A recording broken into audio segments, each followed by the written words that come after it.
War and Revolution, section. A blood-spattered path to a problematic modernity. Over and above the two English-speaking empires, Ferguson rehabilitates the idea of Western Empire as such. It is called upon to exercise sovereignty, direct or informal, not only over countries that were decolonized with excessive haste, or so-called failed states, or states infected with extremism, as in Popper and Johnston, but ultimately on a planetary scale. This is all the more necessary because of the extremely perilous situation that has been created internationally. In the very title of a highly successful book, Civilization, the West and the Rest, Ferguson seems to adopt the commonplace of the West as an island of civilization, surrounded, if not by barbarians, then by peoples of dubious value and reliability. The language used is militant. Unfortunately, the center of global economic gravity is shifting to the east. Quote, "What we are living through now is the end of 500 years of Western predominance." End quote. Yet the gravest threat is, quote, "our own loss of faith in the civilization we inherited from our ancestors." Recovering this faith entails rediscovering the grandeur of the British Empire and the path to modernity indicated by it, and of the American Empire of Liberty theorized by Jefferson. What immediately leaps to the eye is the historical fragility of this ideological construct.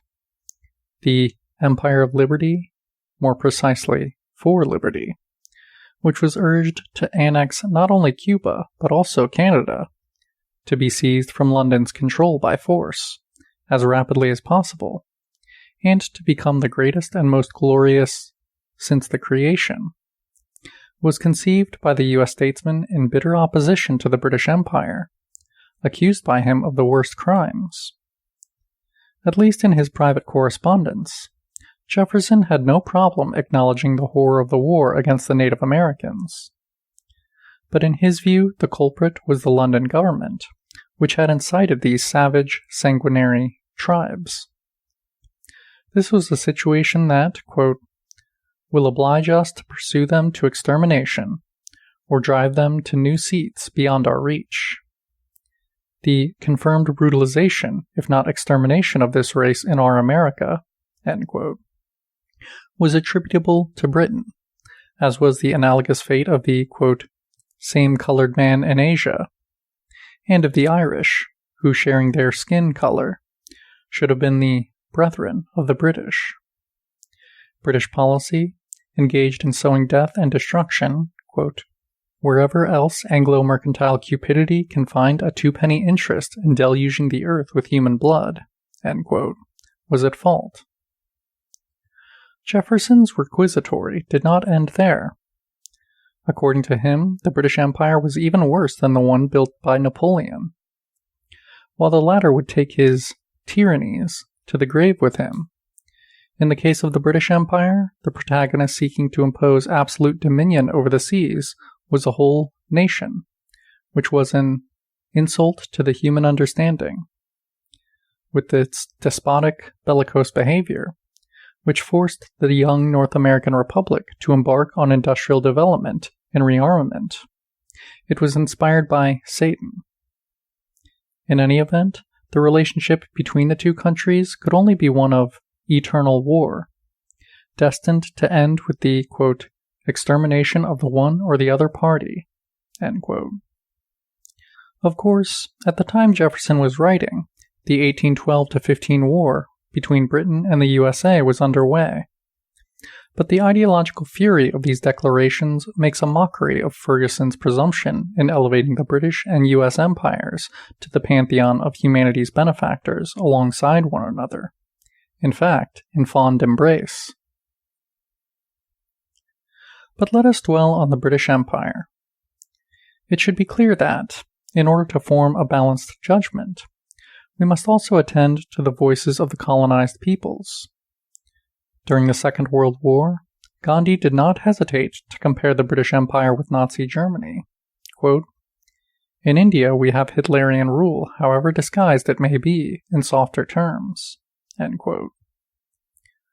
What in part prompted this judgment, whose appropriate severity is marred by its underestimation of the qualitative leap undergone by colonialist autocracy and violence with the Third Reich, was unquestionably resentment at the London government's stubborn refusal to concede independence. Let us now give the floor to Indian historians writing more than a half-century since the end of British rule. This is how, on the second page of the cover of Volume 2 of his book, one of them summarizes the repression that rained down on the Sepoys' Mutiny, or the First War of Independence, which was waged with religious slogans, as often happens in cases of this kind.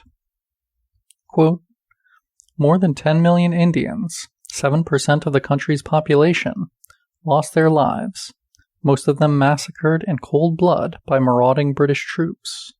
End quote. Another Indian historian refers to a secret war against the Indian people, not shrinking from genocide, in connection with the famine that struck Bengal during the Second World War. This is a serious, probably excessive accusation, but the ideology articulated by Churchill in these years seems to corroborate it. Quote, "I hate Indians. They are a beastly people with a beastly religion." End quote. Fortunately, an unprecedented number of white soldiers were available to maintain order and defend civilization. Britain was dealing with a race, quote, "protected by their mere pullulation from the doom that is their due." End quote. It would be good for Air Marshal Arthur Harris, the architect of the carpet bombing of Germany, to, quote, "send some of his surplus bombers to destroy them." End quote. According to Marx, India was the Ireland of the East. Let us then turn to what, by analogy, we might call the India of the West. The Irish were regarded and treated like the Amalekites, the stock condemned by the Old Testament to be wiped off the face of the earth by their British conquerors and colonists.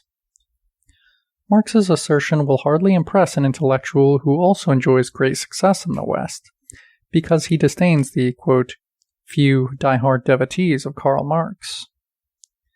So we may cite the judgment expressed by Gustave de Beaumont, the French liberal who was a friend of Tocqueville. What obtained in Ireland was, quote, "unimaginable religious oppression." Taken together, the oppression, humiliations, and suffering inflicted on this slave people by the British tyrant demonstrated that, quote, "a degree of egotism and madness is present in human institutions whose limits cannot be defined." End quote. The domination of the unhappy island by the British Empire is referred to as if it were the extreme limit of evil, absolute evil. This is a representation reserved in our day for the Third Reich. To complete the picture, let us finally take a look at Africa. Between 1952 and 59, the Mau Mau Rebellion occurred in Kenya.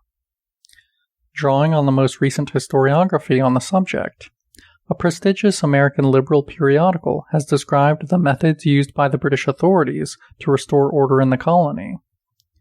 In the Kamiti concentration camp, women were, quote, "interrogated, whipped, starved, and subjected to hard labor, which included filling mass graves with truckloads of corpses from other camps. Many gave birth at Kamiti, but the infant death rate was overwhelming. The women buried their babies in bundles of 6 at a time." End quote.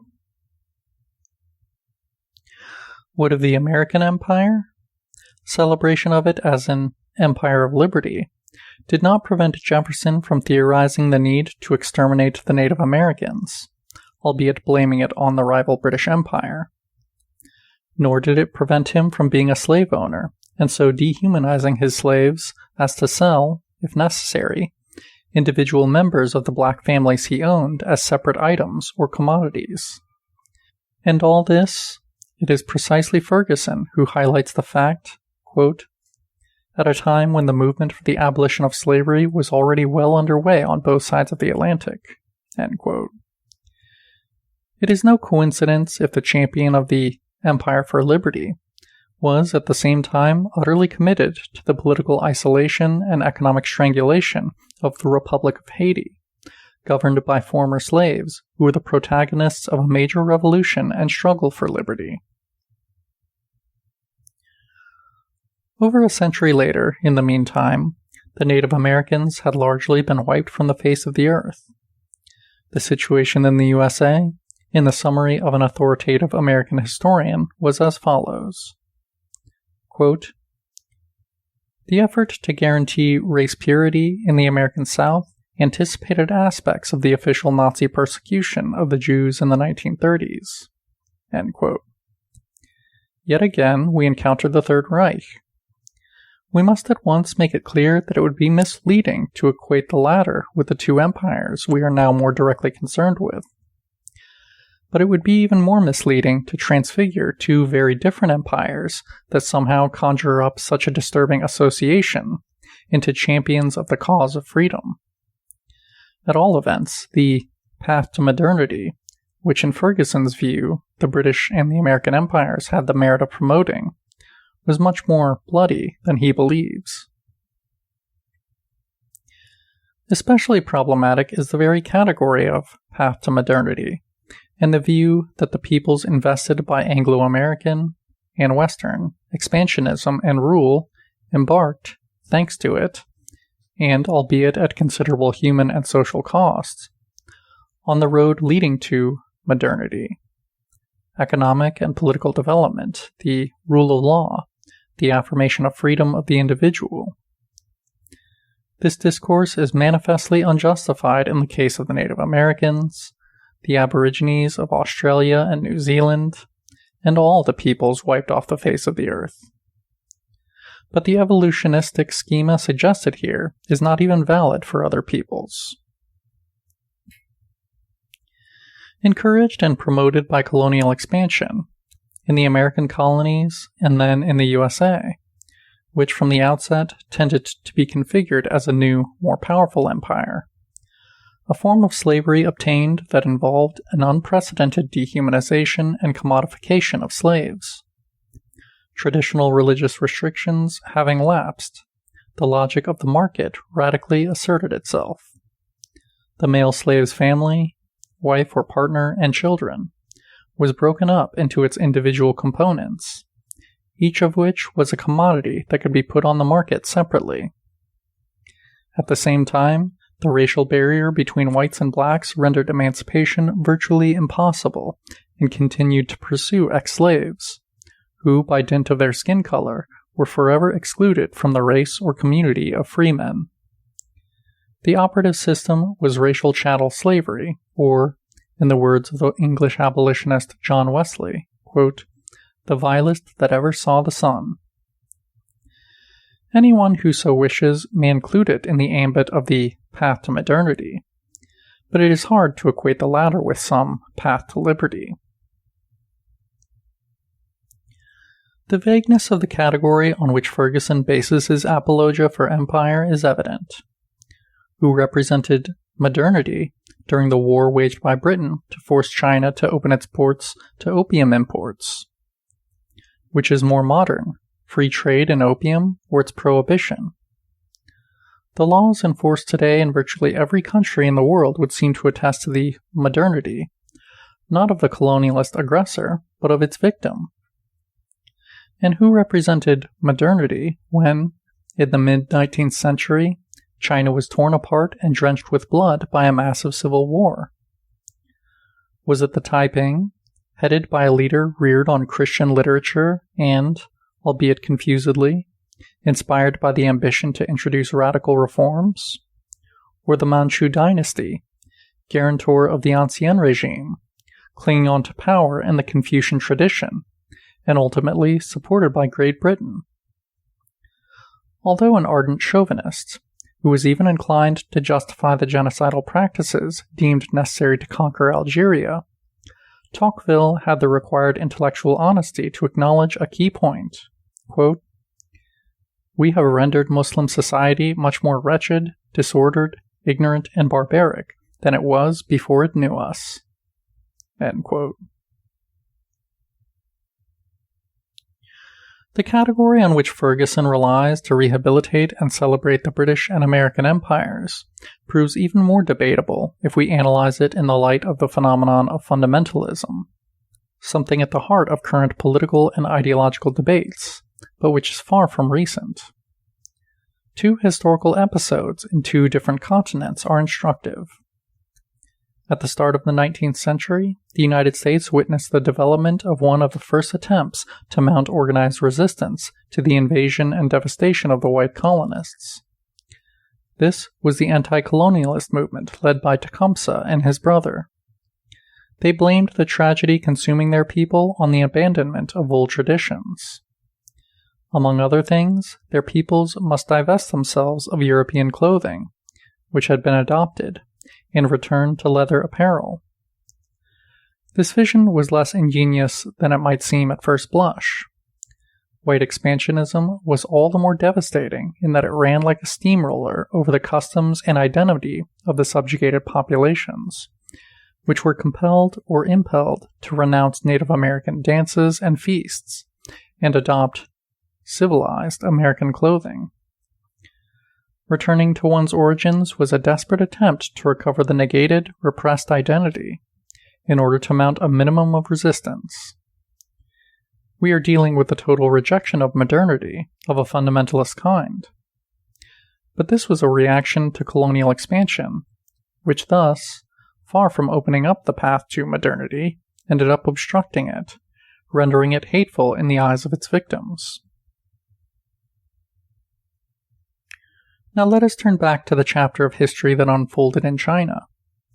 Some decades after the repression whereby the Manchu dynasty, with British help, broke the Taiping Rebellion, which had evinced profound hostility to the dominant power in the Confucian tradition, and looked with interest and sympathy to Christianity and the West, a movement developed with quite different, even contrary characteristics. The year was 1900. Along with the invaders and their accomplices, the Boxers also targeted Western ideas and even technical inventions, while they fanatically defended indigenous religious and political traditions. The telegraph, railways, and Christianity were not spared their frenzy. The penetration of these things into China had coincided with the deployment of the West's technological and ideological power and the country's consequent national humiliation. Anything regarded as alien to the authentic Chinese tradition in the good old days, or times rendered good by their transfiguration, China prior to the clash with the great colonial powers, was unequivocally condemned. Once again, we are dealing with a rebellion of a fundamentalist kind. It was the expression not of an endogenous evolution of the indigenous culture, but of a desperate attempt to resist colonialist aggression, which once more created an aversion to such oppressive modernity in the subjugated peoples. Albeit in a different way, the effects of colonialism could also be devastating for the conquerors. We have evidence of this from India. Following the mutiny of the sepoys, Indians, to all intents and purposes, became Negroes, as far as the British colonizers were concerned, members of an inferior race with whom it was necessary to avoid any form of contamination, including, in the first instance, sexual contamination. Quote, "In the aftermath of the 1815-7 mutiny, attitudes towards interracial sex hardened as a part of a general process of segregation. By 1901, racial segregation was the norm in most of the British Empire." End quote. Is the advent of racism, or its exacerbation, in a process that had its bloody culmination in the Third Reich, to be included in the path to modernity? Even if we focus exclusively on the economic dimension of the issue, quote, "There is no doubt that the influx of British manufactured goods from 1913 led to a very large deindustrialization in India." End quote.